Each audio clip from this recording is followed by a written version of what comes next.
विजय लाल यादव की तरफ से आई बड़े ही दुखद खबर। जी हां, कार एक्सीडेंट हुआ है विजय लाल यादव का और इसमें उनकी हालत काफी ज्यादा नाजुक बताई जा रही है।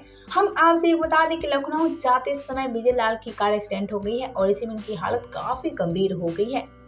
जी हाँ, इस तस्वीर में आप सब देख सकते हैं कि विजय लाल की कार की क्या हालत हुई है। साथ ही आप सब देख सकते हैं कि विजय लाल की हालत कितना ज्यादा गंभीर हो गया है।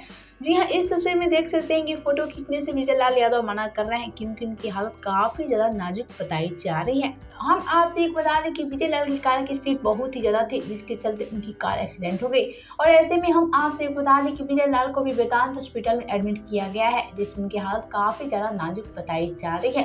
वैसे तो हम भगवान से ये दुआ करेंगे कि जल्द से जल्द विजय लाल यादव ठीक हो जाए, लेकिन हम आपसे एक बता दें कि विजय लाल को भी काफी ज्यादा चोट आई है और अभी उन्हें ठीक होने में काफी समय भी लग सकता है। वैसे तो आप सबका क्या कहना है विजय लाल यादव की दुखद खबर को लेकर, बताएं हमें नीचे कमेंट बॉक्स में।